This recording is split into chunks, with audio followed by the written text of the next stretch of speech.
Amen. Merci Seigneur pour tes bontés qui se renouvellent chaque matin, pour ta fidélité qui est si grande, qui ne saurait être altérée. Sois béni, Papa. Tu es digne de toutes nos louanges, de toutes nos adorations, parce que tu es Dieu au-dessus de tous, parce que tu es notre Seigneur. Sois béni, Papa. Bonjour, bien-aimés. Je bénis Dieu pour cette grâce qu'il me fait d'encore pouvoir porter sa parole. Aujourd'hui, c'est une grâce. C'est une grâce aussi de connaître Dieu. C'est une grâce de connaître sa parole. C'est une grâce de la comprendre.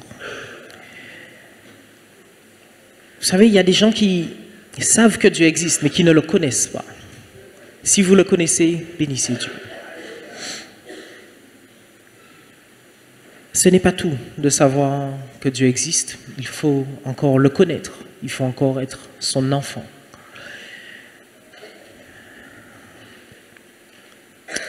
Ma femme faisait partie de ces gens qui savaient que Dieu existait, mais qui ne comprenaient pas le message de l'Évangile. Qui avaient accepté tout un tas de choses, tout un tas d'idées, simplement parce qu'elles étaient dites au micro. Elle les avait acceptées sans jamais vérifier ce que la Bible en dit. Ce n'est pas une bonne chose. Je m'en suis rendu compte un jour parce qu'on discutait avec des camarades et là, elle disait tout un tas de choses. Et elle qui se disait chrétienne, elle avançait des choses contraires à la Bible. Donc, je lui ai proposé qu'on prenne le temps ensemble d'étudier la Bible et de voir ce qu'elle disait sur ces différents sujets. Et de fil en aiguille, elle a commencé à aimer la parole de Dieu, à aimer Dieu. Et c'est comme ça qu'elle a donné sa vie à Christ. Le Seigneur m'a fait la grâce d'attirer ma femme à lui. Et du jour au lendemain, j'ai vu un changement dans son comportement. Vraiment, littéralement du jour au lendemain. Ça, c'est l'action du Saint-Esprit. Ça, c'est Dieu qui change un cœur, qui change un comportement, change un langage. Sachant tout ce qu'elle avait accepté comme idée contraire à la Bible, je lui disais toujours, ne me crois pas sur parole. Si moi je te dis quelque chose concernant Dieu, ne me crois pas sur parole. Demande-moi, exige de moi que je prouve ce que je dis. Que je ne dise rien de moi-même, mais que ça vienne de la parole de Dieu. C'est lui qui a raison. Et quand nous écartons de la parole de Dieu, nous prenons le risque d'avoir tort. Et les chrétiens de Béret l'avaient bien compris. Ils écoutaient ce qu'on leur disait, mais après ils examinaient les Écritures pour vérifier si ce qu'on leur avait dit était exact. Et ça, c'est une bonne attitude. Et j'aime la structure de notre Église. J'aime l'architecture de notre Église. Vous voyez, ici, il y a un affichage. Je ne parle pas de ma propre autorité. Tout ce que je dis, je m'applique à le démontrer par la parole. Et là, en haut, il y a des gens qui n'attendent qu'une seule chose, que je donne un verset pour soutenir ce que je dis, pour pouvoir l'afficher. Ils n'attendent qu'une seule chose, d'avoir un verset. Alors je vais demander Colossiens 2, versets 4 à 8. Et vous voyez, il l'affiche. Merci. Je dis que j'aime la structure de cette salle parce que la Bible s'affiche en haut de moi. Tout comme on met le PDG en haut dans l'organigramme, jamais en bas. La Bible s'affiche en haut de moi. Elle fait autorité, pas moi. Et si jamais il y a un décalage entre nous deux, je ne dis pas si vous avez l'impression qu'entre la Bible et ce que je dis, il y a un décalage. Si vous avez juste une impression, vous pouvez me voir après ce culte, qu'on puisse en discuter. Mais si vraiment il y a un décalage entre ce qui est affiché en haut et ce que moi je dis, ne me croyez pas. Croyez plutôt la parole de Dieu. C'est elle qui a raison. Moi, je ne suis que son serviteur et ce que je dis fait autorité que dans la mesure où ça provient de la parole de Dieu. Je suis soumis à ce qui est en haut de moi, mon autorité, la parole de Dieu. Quand Marie et moi, nous avons commencé à lire la Bible et qu'elle s'est convertie, alors je lui ai offert une Bible et j'ai dédicacé la Bible. Et j'ai mis un petit verset dans Romains 16, une référence, qui l'incitait à rester droite, alignée sur la parole de Dieu, à ne pas être ballottée à droite et à gauche par tout vent de doctrine. Puisque Christ l'avait sauvée, qu'elle reste dans ses principes qu'elle avait reconnus comme justes, qu'elle reste accrochée à la parole de Dieu et qu'elle ne dévie pas, qu'elle continue toujours à avoir cette attitude qu'avaient les chrétiens de Béret de vérifier ce qui lui était dit. Et Paul aussi avait ce souci avec les Colossiens. Il avait ce souci avec les Colossiens. On voit qu'il dit « Je dis cela afin que personne ne vous trompe par des discours séduisants. » Verset 5. « En effet, même si je suis absent de corps, je suis avec vous en esprit, et je vois avec joie le bon ordre qui règne parmi vous et la fermeté de votre foi en Christ. Ainsi donc, tout comme vous avez accueilli le Seigneur Jésus-Christ, marchez en lui. Soyez enracinés et fondés en lui, affermis dans la foi, telle qu'elle vous a été enseignée. Et soyez-en riches en exprimant votre reconnaissance à Dieu. Faites attention que personne ne vous prenne au piège par la philosophie, par des tromperies sans fondement qui s'appuient sur la tradition des hommes, sur les principes élémentaires qui régissent le monde et non sur Christ. » On voit bien dans ce texte que la base, l'essentiel, c'est Christ. L'essentiel, c'est Christ. La base, le fondement, c'est Christ. Jérusalem signifie fondement de la paix. Et elle porte bien son nom, cette ville. Parce que la paix a été fondée à Jérusalem. La paix entre Dieu et les hommes a été fondée à Jérusalem, au pied de la croix, là où notre Seigneur est mort, pour que nous soyons réconciliés avec Dieu, avec le Père. Alors que Dieu soit béni, que Jésus soit béni. C'est lui qui est le centre, c'est lui qui est le socle, le fondement de notre foi. C'est le Christ. Maintenant, en dehors du Christ, y a-t-il une marge de manœuvre? Plusieurs reconnaissent Christ comme sauveur et Seigneur, mais il y a tout de même des différences doctrinales entre les différents mouvements chrétiens. Tous les chrétiens ne sont pas aux assemblées de Dieu. Mais pourtant, nous avons déjà fait des réunions en commun avec des chrétiens d'autres fédérations, dans cette salle, ici, au nom de l'unité de l'Église, sur la base de l'unité du corps de Christ. Mais jusqu'où va cette unité? Quelles sont les limites? C'est ce que je souhaite considérer avec vous aujourd'hui, l'unité de l'Église. L'unité de l'Église. Quelles sont les différences qu'on doit considérer comme minimes au nom de cette unité? Et quelles sont les différences qui font qu'on se désolidarise? Parce que c'est trop grand. Ça dépasse les limites. Premièrement, il y a des différences que Dieu n'accepte pas. Deuxièmement, il y a des différences que Dieu tolère tout juste. Et troisièmement, il y a des différences qu'il accepte volontiers. Comment la Bible trace-t-elle les frontières de la famille de Dieu? 1 Corinthiens 1, versets 10 à 13, rappelle que cette famille doit être dans l'unité. Je vous supplie, frères et sœurs, par le nom de notre Seigneur Jésus-Christ, de tenir tous le même langage, qu'il n'y ait pas de division parmi vous. Mais soyez parfaitement unis dans le même état d'esprit et dans la même pensée. En effet, mes frères et sœurs, j'ai appris à votre sujet par l'entourage de Chloé qu'il y a des rivalités entre vous. Je veux dire par là que chacun de vous affirme « Moi je me rattache à Paul, et moi à Apollos, et moi à Céphas, et moi à Christ. » Christ est-il divisé? Paul a-t-il été crucifié pour vous? Non, c'est Christ. Ou est-ce au nom de Paul que vous avez été baptisés? Non, Christ n'est pas divisé. Pourtant, il y a différents mouvements chrétiens. Alors, comment, à partir d'une même Bible, autant de mouvements peuvent naître? Ces temps-ci, nous mettons l'accent sur le Saint-Esprit et, bien évidemment, autant de mouvements peuvent naître parce que des prédicateurs auraient délaissé le Saint-Esprit et auraient compris les Écritures avec leur propre intelligence, ce qui crée des différences. Mais à part ça, parfois ce sont les fidèles de l'Église qui font qu'il y a des dérives. Parfois ce n'est pas que la faute du prédicateur. Parfois les fidèles de l'Église aussi ont leur part de tort là-dedans. Il arrive qu'on encense, qu'on applaudisse quelqu'un qui dit certaines paroles. Je te vois grand. Amen. Gloire à Dieu. Amen. Dieu me dit que cette année, vous allez changer de voiture. Amen, alléluia. Et on encense une telle personne. On l'encense. Et le prédicateur qui aime être approuvé continue de plus belle et il surenchérit. Le Saint-Esprit m'a dit que vous allez être millionnaire. Et là, on l'encense encore plus. Alléluia, amen. Tout le monde applaudit. C'est un mot, là, là. C'est un vrai homme de Dieu. Il est inspiré.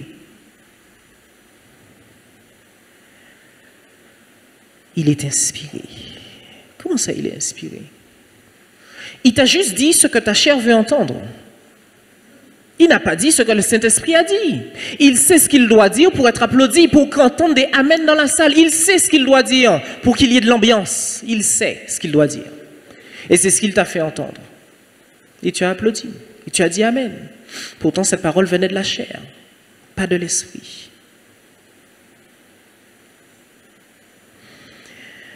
Et du coup, à cause de ça, à cause de cette attitude des fidèles, au fur et à mesure, ce prédicateur se laisse dériver. Il délaisse l'esprit pour parler de sujets qui plaisent à la chair. Et du coup, l'Église devient de plus en plus charnelle. Il y a de l'ambiance, il y a des amens. Il y a des alléluia dans tous les sens. Mais le Saint-Esprit n'est pas à l'aise dans cette Église. Les messages, les chants sont peut-être beaux, mais c'est clinquant. Le fondement n'est pas là. C'est peut-être beau, mais c'est juste artistique. Rien de spécial. Christ n'est pas à l'aise là-dedans, dans cette atmosphère. Les fondations ne sont pas là. On loue peut-être Dieu, mais Dieu ne s'y retrouve plus. Et plusieurs fois dans la Bible, on voit que le peuple aimait entendre des paroles douces pour la chair, même si elles ne venaient pas de Dieu. Ça fait plaisir à entendre. Ainsi, les faux prophètes étaient encouragés. Et les vrais, eux, ils étaient découragés. Ésaïe 30, versets 10 à 11, ils disent aux voyants, c'est-à-dire aux hommes de Dieu, « N'ayez pas de vision. Aux prophètes, ne nous révélez pas des vérités. Dites-nous des choses flatteuses, révélez-nous des chimères. Détournez-vous du bon chemin, écartez-vous du bon sentier. Cessez de nous confronter aux saints d'Israël. Cessez de parler de sainteté. Cessez de parler de ça. Parlez-nous de choses agréables. » Michée 2,6, Michée 2,6. Ne discourez pas, discourt-il. On ne discourra pas de telles choses. Ne prophétisez pas, une autre version dit, ne prophétisez pas, disent-ils. Qu'on ne prophétise pas de telles choses. Les gens veulent sélectionner les prophéties. Veulent entendre que certaines choses, qu'on ne prophétise pas de telles choses. Prophétiser des choses douces à entendre. La honte n'en finit pas. Une autre version dit, les invectives n'ont point de fin. Le peuple ne voulait entendre à cette époque aucun reproche, juste des louanges.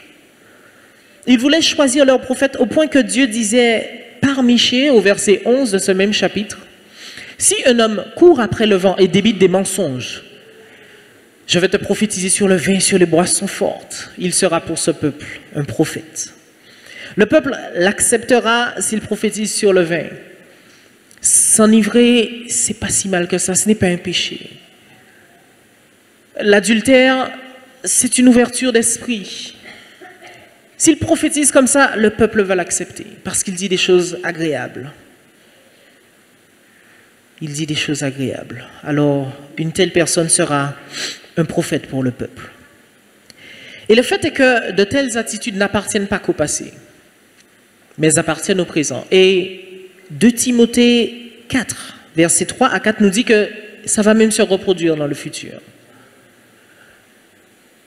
En effet, un temps viendra où les hommes ne supporteront pas la saine doctrine. Au contraire, ayant la démangeaison d'entendre des choses agréables, ils se donneront une foule d'enseignants conformes à leurs propres désirs. Ils détourneront l'oreille de la vérité et se tourneront vers les fables. Voilà pourquoi les fausses églises prospèrent. C'est parce que certaines personnes aiment entendre des fables plutôt que la vérité. Bien-aimés, attachons-nous à la vérité. Recherchons cette vérité. Elle peut ne pas être agréable, mais recherchons-la, aimons l'entendre plutôt que les fables. Aimons la vérité. Le prédicateur ne doit pas enseigner que ce qui fait plaisir, que ce qui est agréable. Il doit prêcher toute la parole. Il ne doit pas prêcher que pour entendre dire Amen. C'est vrai. C'est vrai. Cependant, il faut reconnaître que d'entendre dire Amen, ça encourage. Ça encourage à dire encore la vérité. Et en plus de cela, entendre dire Amen, ça montre que l'auditoire a compris, a saisi.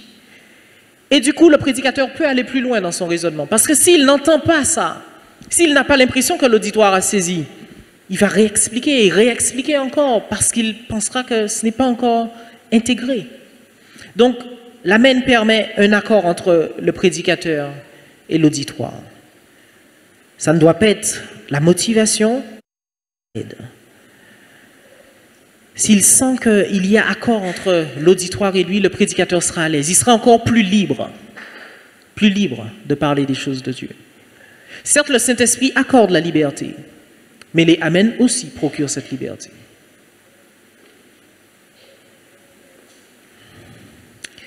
Parfois, il y a un décalage entre le prédicateur et son auditoire.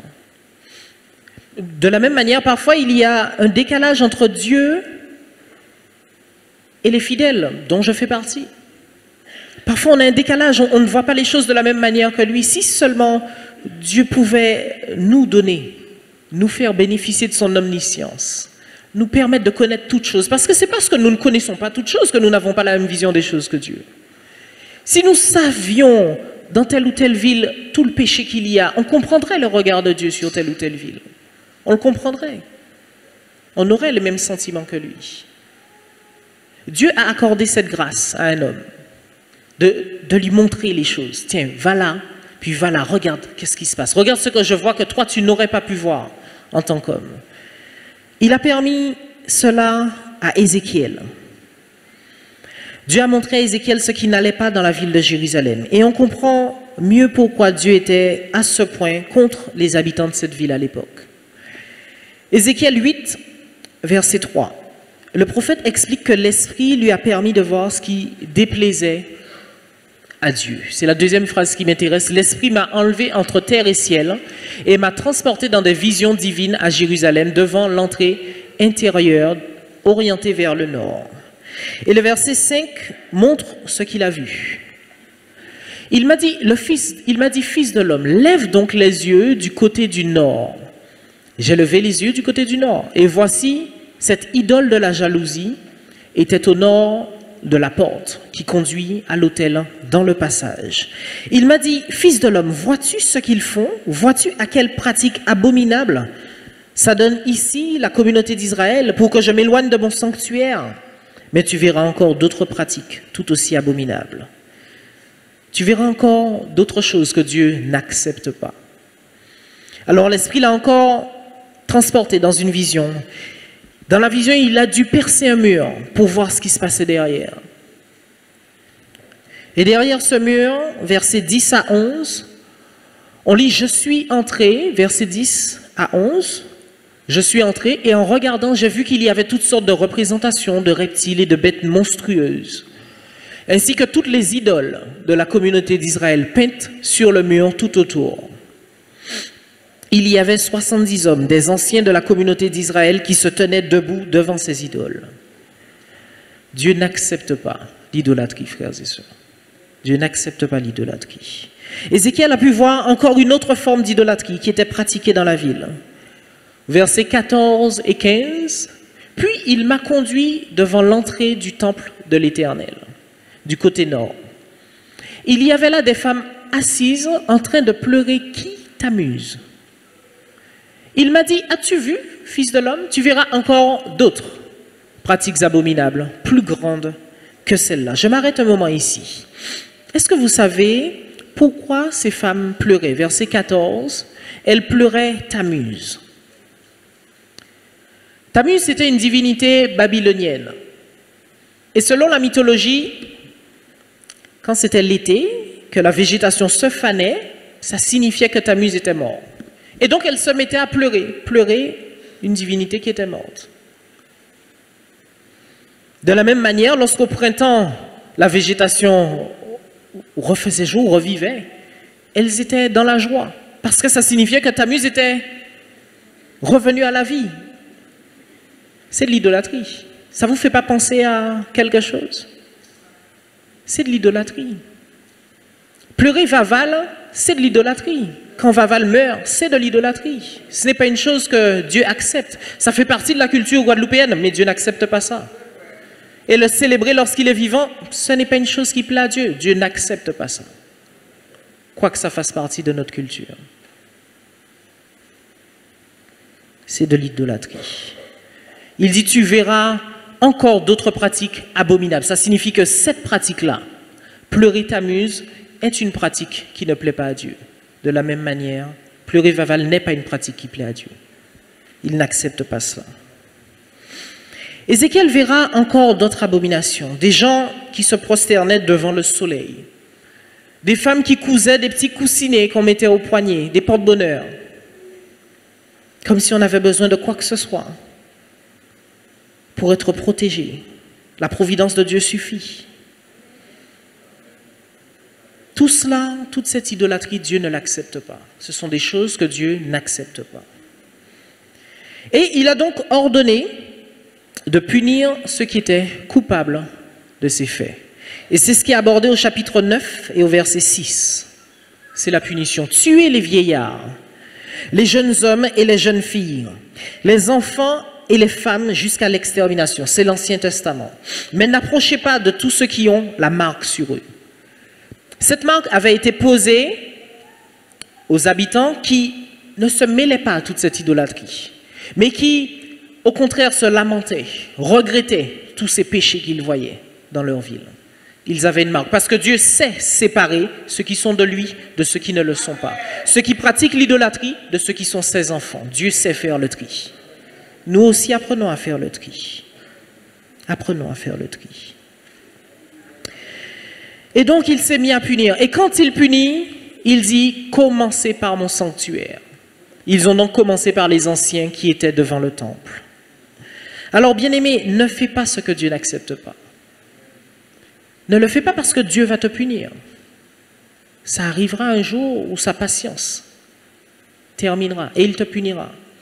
Et il te punira d'autant plus vite que tu es à son service. Parce que lorsque Dieu punit, il commence par son sanctuaire. Commencez par mon sanctuaire. Commencez par mon sanctuaire. Voilà pourquoi le serviteur de Dieu doit avertir le peuple quand il dérive. Il ne doit pas chercher l'approbation, chercher les amens, les alléluia. Il ne doit pas minimiser les fautes qu'il peut voir. A fortiori, dire du bien de ce qu'il voit qui est mal. Mais pourtant, il y a des prophètes qui ont fait ça. Il y a des hommes qui ont fait ça. Ézéchiel 13, verset 10. Ézéchiel 13, verset 10. Ils égarent mon peuple en affirmant que tout va bien alors que rien ne va. Mon peuple construit un muret et eux, ils le recouvrent de plâtre. Le peuple fait des choses qui ne sont pas bien. C'est le muret. Dans l'image, c'est le muret. C'est quelque chose qui n'est pas attirant, c'est juste un muret. Imaginez un mur avec des parpaings apparents. Et les prophètes recouvrent ce muret de plâtre pour lui donner une apparence attirante. C'est quelque chose de mauvais, mais ils le recouvrent. Oh, c'est bien ce que tu fais. Je le disais, le vin, l'enivrement n'est pas une mauvaise chose. Ça, c'est recouvrir de plâtre muré. Et Dieu n'aime pas ce genre de choses. Dieu n'apprécie pas ce genre de choses. Les péchés sont laids par définition. Il ne faut pas dire qu'ils sont beaux. Il ne faut pas plâtrer des murets. Que Dieu me garde de plâtrer des murets. Je préfère dire des choses déplaisantes, mais m'assurer que l'épouse du Christ paraisse devant lui sans ride, sans tache. Abordons maintenant la deuxième partie. Laissons les choses que Dieu n'accepte pas pour voir ce que Dieu tolère. Les différences que Dieu tolère. Je vous propose une longue lecture dans 1 Corinthiens 11, du verset 1 au verset 10. Soyez mes imitateurs comme je le suis moi-même de Christ. C'est-à-dire, en d'autres termes, je fais comme le chef, comme le PDG. Donc, faites comme moi. Verset 2. Je vous félicite de ce que vous vous souvenez de moi à tout point de vue et de ce que vous retenez mes instructions telles que je vous les ai transmises. Je veux cependant que vous sachiez ceci, Christ est le chef de tout homme, l'homme est le chef de la femme et Dieu est le chef de Christ. Tout homme qui prie ou prophétise la tête couverte déshonore son chef. Toute femme, en revanche, qui prie ou qui prophétise la tête non couverte déshonore son chef à elle. En effet, c'est exactement comme si elle était rasée. Si une femme n'a pas la tête couverte, qu'elle se tonde aussi les cheveux. Et si il est honteux pour une femme d'avoir les cheveux tondus ou d'être rasée, qu'elle se couvre donc la tête. L'homme n'est pas tenu de se couvrir la tête puisqu'il est l'image et la gloire de Dieu. La femme, elle, est la gloire de l'homme. En effet, ce n'est pas l'homme qui a été tiré de la femme, mais la femme de l'homme. Et ce n'est pas l'homme qui a été créé à cause de la femme, mais la femme à cause de l'homme. Voilà pourquoi, à cause des anges, la femme doit porter sur la tête une marque d'autorité. Frères et sœurs, si après avoir lu ce verset, je vous disais, la femme peut porter le voile, peut porter une marque d'autorité lorsqu'elle prie ou qu'elle prophétise, est-ce que je serais fidèle à ce qui est écrit là-haut? Non, je ne le serais pas. Si je vous disais, la femme, si elle en a la conviction, peut porter une marque d'autorité. Pouvez-vous laisser le verset, s'il vous plaît? Est-ce que je serais fidèle à ce qui est affiché? Est-ce que je retranscrirais fidèlement la parole de Dieu? Non. Le verset dit, la femme doit porter sur la tête une marque d'autorité. Alors moi, je dirais, la femme doit porter une marque d'autorité. En tant que prédicateur, je dirais, ma sœur, tu dois porter, lorsque tu pries ou que tu prophétises, une marque d'autorité. C'est comme ça, c'est ce que dit la parole. Si vous voyez un décalage entre ce qui est écrit et ce que je dis, ne me croyez pas, mais croyez ce qui est en haut.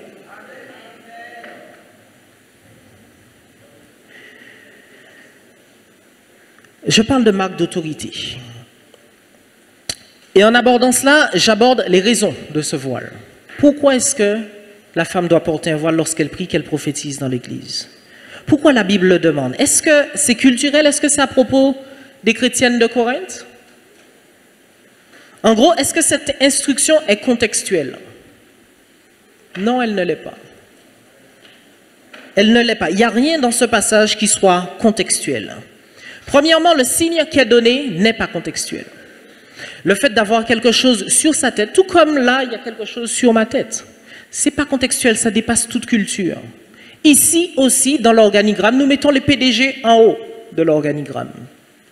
Et ceux qui obéissent aux ordres, en bas. Le PDG prend une décision, il a certes consulté, mais il a pris une décision. Ceux qui l'exécutent sont en bas. Ça colle, le signe colle avec notre culture aussi. Donc le signe n'est pas contextuel. Il n'est pas contextuel. La femme doit avoir sur sa tête quelque chose qui montre qu'elle est soumise à une autorité. L'homme est le chef de la femme. Deuxièmement, l'argumentaire soutenant cette instruction, selon laquelle il faut porter le voile. Cet argumentaire non plus n'est pas contextuel. Il n'est pas contextuel. Il est écrit à cause des anges. Et nous croyons, nous savons qu'ici aussi il y a des anges. Pas qu'à Corinthe, mais ici aussi ce n'est pas contextuel. L'argumentaire qui soutient cette instruction n'est pas contextuel. Et même si on remonte au verset 9, il est dit, verset 9, ce n'est pas l'homme qui a été créé à cause de la femme, mais la femme à cause de l'homme. Cet argument n'est pas contextuel.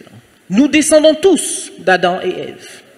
Si tu ne descends pas d'Adam et Ève, bon, la question se pose pour toi. Maintenant, pour tous ceux qui descendent d'Adam et Ève, qui reconnaissent que la femme a été créée à cause de l'homme, bon, ben, il faut une marque d'autorité sur la tête. C'est comme ça. Ce n'est pas contextuel. Ce n'est pas contextuel. De tout temps, en tout lieu, les humains descendent d'Adam et Ève. Ainsi, peu importe que ce soit à Corinthe, que ce soit ici à Basse-Terre, il faut une marque d'autorité. Il le faut. Ce n'est pas contextuel. Cette raison, elle est universelle. Elle ne vaut pas que pour les Corinthiens. C'est Ève qui a été créée à cause d'Adam. Les femmes doivent donc porter le voile, qu'elles soient corinthiennes ou pas. Troisièmement, la Bible dit au verset 16, si quelqu'un se plaît à contester cette instruction, nous n'avons pas une telle habitude, et les églises de Dieu non plus. Le texte ne dit pas que ça concerne les églises de Corinthe. Vous avez vu les églises de Dieu. Les églises de Dieu. Donc, ça va bien au-delà du contexte corinthien. Ici aussi, à l'Assemblée de Dieu de Basse-Terre, nous sommes une église de Dieu, alors que personne ne se plaise à contester cette instruction. Que personne ne se plaise à contester cette instruction. Je vous ai dit que le Seigneur m'a fait la grâce d'emmener Marie à lui, et que ça s'est fait parce que, au fur et à mesure, on lisait la parole, on avait pris cette habitude de lire la parole ensemble. On n'était qu'amis à l'époque. Et un jour, on parlait de ça, de l'autorité de l'homme par rapport à la femme, de la soumission de la femme par rapport à l'homme. Et pour appuyer ce que je disais, puisque je lui avais dit de toujours exiger de ma part que je démontre ce que je dis par la parole, alors je lui ai montré 1 Corinthiens 11, mais juste le début. Christ est le chef de l'homme et l'homme est le chef de la femme. Je voulais qu'elle s'arrête là. C'était une nouvelle convertie, je voulais qu'elle s'arrête là. Mais elle a continué à lire. Je commence, moi, à parler par rapport à ce verset parce que je veux qu'elle s'arrête là, mais elle a continué à lire. Et elle tombe sur le voile. Elle me dit, comment ça, Yohan? Attends, les femmes sont tellement impures qu'il faut qu'elles se cachent. Oh là là, je me dis, quand Yohan dit ça, quand Yohan lit ça. Alors, j'étais un peu embarrassée. Je lui dis, non, c'est juste une marque d'autorité parce que la femme a été créée à cause de l'homme. Elle m'a dit, ah ok, d'accord. Et depuis, elle porte son voile. Wow, j'étais soulagée. J'appréhendais énormément parce que c'est un sujet délicat. Mais lorsqu'il y a la soumission au Saint-Esprit, lorsqu'il y a la soumission à la parole de Dieu, les choses sont beaucoup plus simples. Les choses sont beaucoup plus simples. Néanmoins, comme dit ce verset, certains vont se plaire à contester cette instruction. Une telle personne n'a pas, sur ce point, une attitude exemplaire. C'est pourquoi je me réjouis de voir nos sœurs qui ont leur voile. Parce qu'elles sont exemplaires sur ce point. Je sais que dans votre charte, il y a ce point, qu'il faut porter le voile. Et c'est normal, ce n'est pas une histoire de conviction, c'est la parole qui le dit. Alors quiconque conteste cela n'est pas exemplaire. Et vous qui êtes en haut, vous êtes exemplaire en appliquant cette instruction. C'est une bonne chose. C'est une bonne chose. Ça se voit lorsqu'on lit ce texte, ça se voit que Paul était inspiré. Ça se voit qu'il est inspiré parce qu'il montre qu'il sait comment ce texte sera accueilli. Il sait très bien que ça posera problème. Verset 2, regardez comment il introduit cela. Je vous félicite de ce que vous vous souvenez de moi à tout point de vue et de ce que vous retenez mes instructions telles que je vous les ai transmises. Il dit ça juste avant de parler du voile. Parce qu'il sent bien que cette instruction risque d'être tordue par les gens qui la recevront. Alors il leur dit, d'abord, je vous loue de ce que vous gardez mes instructions comme je vous les ai transmises. En gros, ne tordez pas cette instruction. Appliquez-la. Ne l'éludez pas. Appliquez-la. Appliquez-la. Il est vrai que certains tordent cette instruction. En disant par exemple que la femme n'a pas besoin de voile parce qu'elle a ses cheveux, sur base du reste du texte. Mais le verset 6 nous interdit cette interprétation. Si le voile pouvait être remplacé par les cheveux, alors remplaçons-le dans ce verset. Si une femme n'a pas de cheveux, qu'elle se tonde aussi les cheveux. Ça n'a pas de sens. Ça n'a aucun sens. Ce qui a du sens, c'est de dire que la femme a reçu la chevelure comme signe montrant qu'elle doit avoir une couverture sur sa tête lorsqu'elle prie ou prophétise. Voilà ce qui a du sens. Ce n'est pas en tordant la parole et en voulant dire que les cheveux sont le voile. Les cheveux montrent qu'il faut un voile. Bien-aimés, appliquons-nous à ne pas contester cette instruction divine. Ne la tordons pas, mais appliquons-la telle qu'elle nous a été transmise. Transmise veut dire qu'il l'a reçue de Dieu et qu'il l'a transmise. Appliquons-la. Appliquons cette instruction comme c'est l'habitude dans les églises de Dieu. Je me dois de dire la vérité, mais surtout toute la vérité. Donc, je dirai ce qui suit, et ça ne remet nullement en cause ce que j'ai déjà dit. On a déjà vu que la femme doit porter le voile. Mais je dirai ce qui suit. Concernant le voile, la porte n'est pas totalement fermée. Qu'est-ce que j'entends par là? Relisons le verset 16. Si quelqu'un se plaît à contester, nous n'avons pas une telle habitude et les églises de Dieu non plus. Il parle d'habitude. Donc, dans les églises de Dieu, on n'a pas l'habitude de contester cela. Mais il arrive qu'on le fasse. Il arrive que dans certaines églises de Dieu, on ne porte pas le voile, on n'enseigne pas qu'il faut porter le voile, quoi qu'il le faille. Mais ça arrive. La porte n'est pas totalement fermée. Et le texte dit bien, les églises de Dieu non plus. Ce qui signifie qu'une église qui n'enseigne pas cela, qu'il faut porter le voile, n'est pas pour autant une église qui n'est pas de Dieu. Soyons équilibrés. C'est une instruction qui vient de Dieu. Mais ceux qui ne l'appliquent pas, ce n'est pas pour autant qu'ils ne sont pas de Dieu. Une sœur qui conteste n'est pas pour autant une femme qui n'est pas enfant de Dieu. Elle conteste. Ce n'est pas exemplaire, je le disais tout à l'heure. Mais ce n'est pas pour autant qu'il faille faire des divisions dans l'Église. Il faut être équilibré. Il faut avoir le regard de Dieu sur cette chose. Les sœurs qui ne portent pas le voile, on ne peut pas dire qu'elles ne sont pas de Dieu. Elles contestent, elles ne sont donc pas des exemples, mais on ne peut pas aller jusque-là, parce que la Bible ne va pas jusque-là. La Bible décourage le non-port du voile. Elle décourage cette contestation, mais elle ne va pas jusqu'à mettre une division entre ceux qui contestent et ceux qui appliquent ce que la Bible demande. Alors nous non plus, nous ne devons pas mettre de division. Apprenons à tolérer ce que Dieu tolère. Sur le point du voile, le non-port est tout juste toléré. C'est une contestation, c'est tout juste toléré. Alors soyons tolérants, afin de ne pas diviser l'Église de Dieu. Romains 14 aborde d'autres sujets que le voile. D'autres sujets qui causent des divisions. Des sujets pour lesquels on n'a pas la même appréciation, la même vision des choses. Romains 14. Mais là, je ne dirais même pas que la porte n'est pas totalement fermée, comme pour la question du voile, je dirais que la porte est ouverte. La porte est carrément ouverte. On ne va pas trouver dans ce texte, comme dans 1 Corinthiens 11, un tel droit faire ça. La femme doit avoir sur sa tête une marque d'autorité. On va plutôt trouver un tel fait ceci, tel autre fait cela, mais Dieu les a accueillis. La porte est ouverte. Romains 14, versets 1 à 3. Accueillez celui qui est faible dans la foi sans discuter ses opinions. L'un a la conviction de pouvoir manger de tout. L'autre, qui est faible dans la foi, ne mange que des légumes. Que celui qui mange de tout ne méprise pas celui qui ne le fait pas. Et que celui qui ne mange pas de tout ne juge pas celui qui le fait, car Dieu l'a accueilli. Connaissez-vous des gens qui croient en Jésus, mais qui ne mangent pas de tout?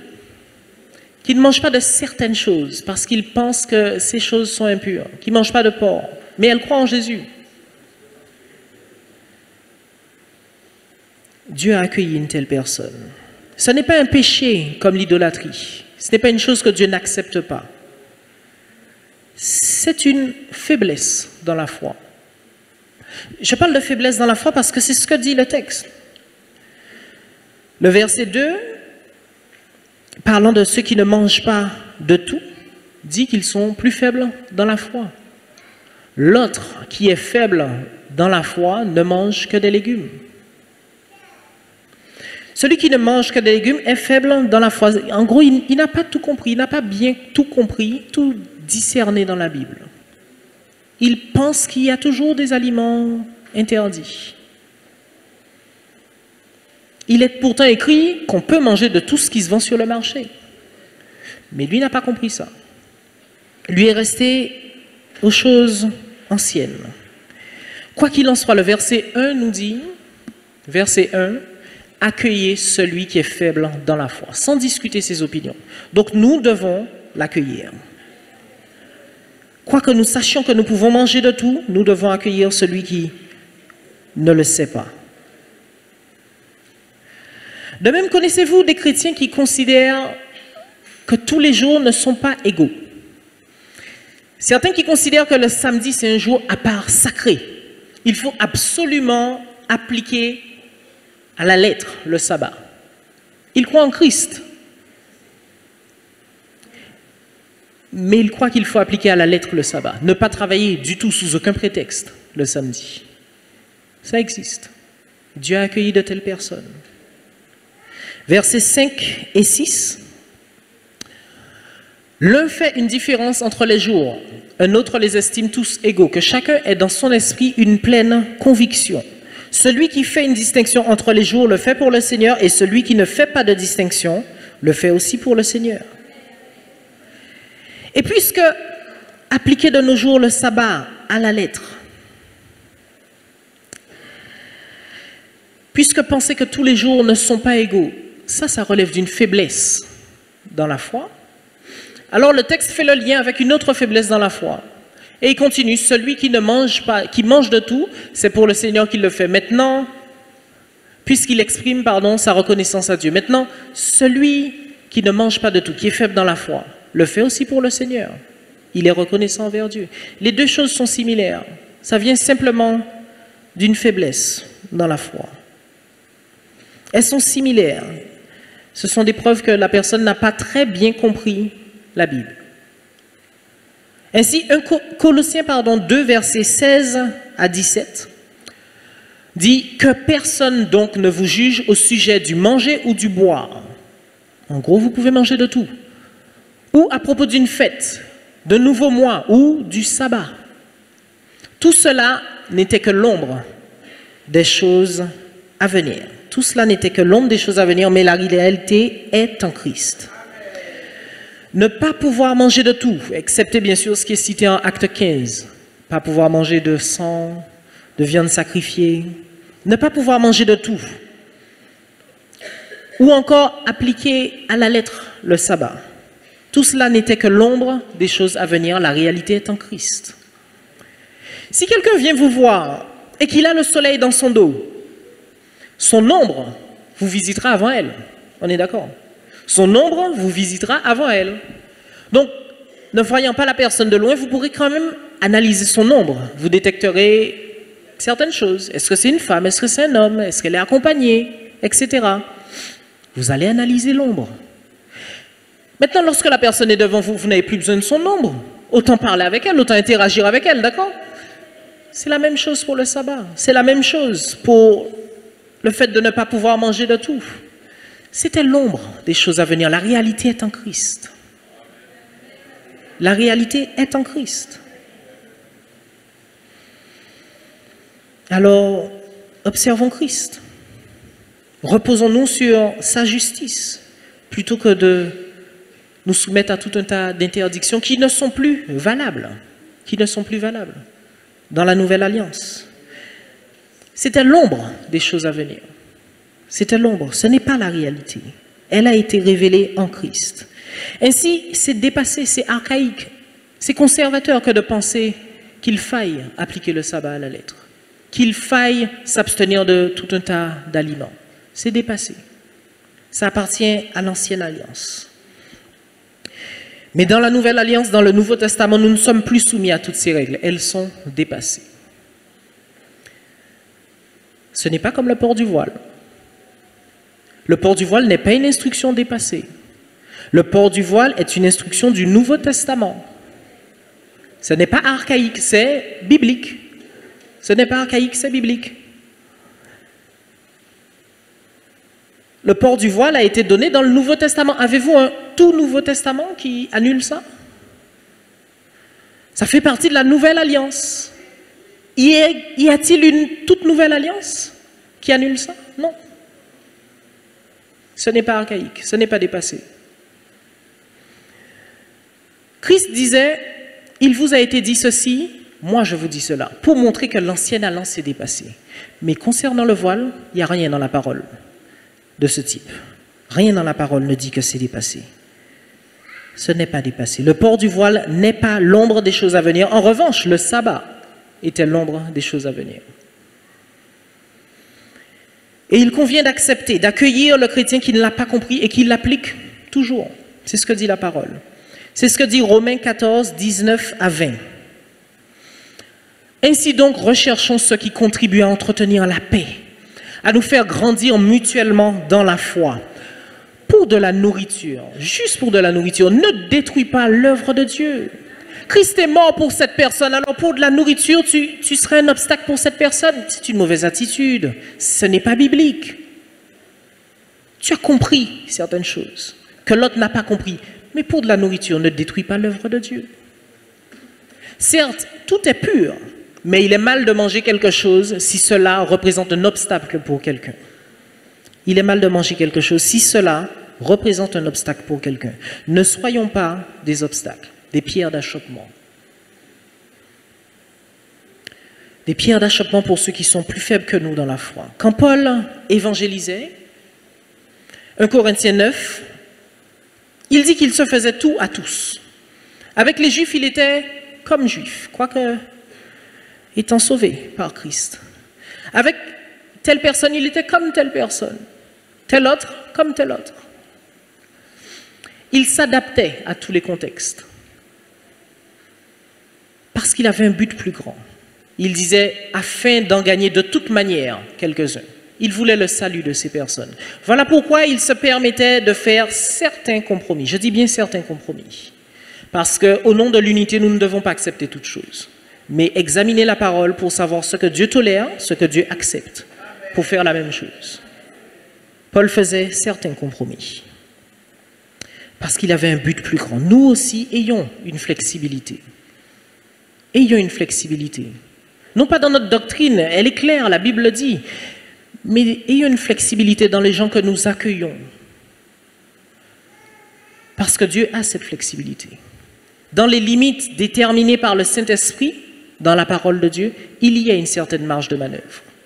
Ne divisons pas l'Église. Évitons les divisions inutiles. Évitons cela. En conclusion, je veux dire que s'il est vrai que certaines choses sont clairement réprouvées par Dieu, comme l'idolâtrie, d'autres sont tout juste tolérées, comme le non-port du voile, et d'autres encore sont acceptées lorsqu'elles relèvent d'une faiblesse dans la foi. On se divisera si certains prônent l'idolâtrie. Là, non, non, non, on se divisera. On va essayer de ramener ce frère, cette sœur, mais si elle persiste, on se divisera. On s'éloignera d'elle. C'est normal. Dieu n'accepte pas cela. Nous non plus, nous ne l'accepterons pas. De la même manière, parlant de l'immoralité sexuelle, en 1 Corinthiens, Paul dit « Ne mangez même pas avec quelqu'un qui, tout en se prétendant être frère, vit dans l'immoralité sexuelle. » C'est normal. Dieu n'accepte pas ça. On va se séparer. Mais ce n'est pas le cas de tout, de toutes les différences. Certaines différences sont tout juste tolérées, certaines sont acceptées. Acceptons-les. Acceptons d'avoir certaines différences avec nos frères, avec nos sœurs. Ne divisons pas l'Église de Dieu. Cherchons l'unité. Soyons tolérants. Dans la mesure où Dieu est tolérant, soyons tolérants. Cherchons l'unité que permet le Saint-Esprit et dans les limites que lui-même a déjà définies. Est-ce que nous pouvons prier par rapport à cela? Seigneur, nous te bénissons. Nous te bénissons pour ta parole. Elle est si claire. Elle est si limpide, éternelle. Elle nous permet de voir les choses comme toi tu les vois. Et ainsi d'être sûr de ne pas nous tromper lorsque nous avançons quelque chose ou lorsque nous prenons une décision. Seigneur, nous voulons être comme toi. Nous sommes tes enfants, nous voulons être comme toi. Tel tu es, tel nous devons être. Éternel, accorde-nous par ton esprit de te ressembler, Papa, d'avoir ta vision des choses, Seigneur. Accorde-nous d'être tolérants, d'accepter les différences que toi tu acceptes, Seigneur. Accorde-nous d'être tolérants, Seigneur. Accorde-nous cela, cette flexibilité qui est un exemple donné dans ta parole. Que nous ne soyons pas rigides, plus saints que celui qui est saint. 3. Néanmoins, nous voulons la sainteté. Et nous ne voulons pas être négligents sur des choses que tu réprouves. Nous voulons nous aussi les réprouver. Nous voulons nous aussi haïr le péché parce que tu le hais. Alors accorde-nous ton Saint-Esprit, qu'il prenne pleinement place en nous, qu'il soit à l'aise, qu'il nous dirige, Seigneur. Saint-Esprit, dirige-nous, donne-nous tes ordres, parle-nous, chuchote-nous à l'oreille, parle-nous, Seigneur, parle-nous, Saint-Esprit. Montre-nous la voie, apprends-nous à être avec certains comme ils sont, avec d'autres comme ils sont. Apprends-nous, Seigneur, à avoir cette flexibilité. Apprends-nous à ne pas faire des divisions inutiles pour cause de différences de caractère. Mais ce n'est rien. Ta parole montre des différences doctrinales que toi tu acceptes. Alors donne-nous d'accepter nous aussi. Donne-nous d'accepter, Saint-Esprit. Formate-nous en sorte que nous te ressemblions, Seigneur. Formate-nous en sorte que nous vivions cette unité qui est montrée dans ta parole, qui est clairement montrée dans ta parole. Accorde-nous d'accueillir celui qui est faible dans la foi, Saint-Esprit. Accorde-nous de fermer notre bouche pour ne pas discuter ses opinions. Il est faible dans la foi. Accorde-nous, Saint-Esprit, d'être comme tu es. Au nom de Jésus. Amen.